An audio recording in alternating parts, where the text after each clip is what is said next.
ഞാൻ ദേ ഇവിടെ ഒരു മാങ്ങ ഇരിക്കുമായിരുന്നു കേട്ടോ. അപ്പോൾ ആ മാങ്ങയെ ഞാനൊന്ന് ചെറുതായിട്ട് നമ്മൾ എന്താ അച്ചാറിടുന്ന പോലെയൊക്കെ ചെറുതായിട്ടൊന്ന് അരിഞ്ഞിട്ട് കുറച്ച് ചെറിയ ഉള്ളിയും കൂടെ ഇട്ടിട്ടുണ്ട്. അതുപോലെ തന്നെ കുറച്ച് ഉപ്പും കൂടി അതിനകത്ത് ഇട്ട് വെച്ചു കേട്ടോ. ഇട്ട് വെച്ചപ്പോഴാണ് അത് വീഡിയോ എടുക്കാമെന്ന് വിചാരിച്ചത്. ഇനി കുറച്ച് മുളക് പൊടിയും കൂടെ ചേർക്കട്ടെ.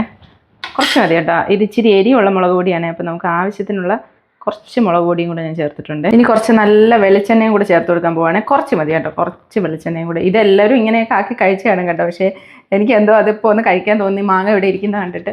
അപ്പോൾ ദേ അതും എടുത്തിട്ടുണ്ട്. എന്നിട്ട് നമ്മൾ കൈ കൊണ്ട് തന്നെ അത് മിക്സ് ചെയ്യണം കേട്ടോ. അതാണ് അതിൻ്റെ ഒരു ടേസ്റ്റ്. മിക്സ് ചെയ്യുവാണെങ്കിൽ നന്നായിട്ടൊന്ന് ഇളക്കി യോജിപ്പിച്ചെടുക്കുക. ഒത്തിരി ഇതിനകത്ത് എരി കാണും കേട്ടോ. കാരണം കളറില്ലാത്തത് നമ്മുടെ നോർമൽ മുളക് പൊടി ആയത് കാരണമാണ്.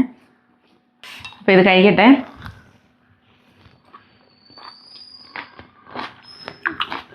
ഇത് കഴിക്കുമ്പോഴേ നമ്മൾ ചെറുതിലെയൊക്കെ ഇതുപോലെ ആക്കി കഴിക്കില്ലേ, അതാണ് ഓർമ്മ വരുന്നത്. എന്താണെന്നാ നമ്മൾ മാങ്ങ ഇങ്ങനെ കല്ലിലൊക്കെ ഇടിച്ചിട്ട് അതിൻ്റെ ഉള്ളിൽ മുളക് പൊടിയും ഉപ്പും ഒക്കെ ചേർത്ത് നമ്മൾ കഴിക്കുന്ന ആ ഒരു കുട്ടിക്കാലമല്ലേ, അതൊക്കെ ഓർമ്മ വരും ഇത് കഴിക്കുമ്പോൾ.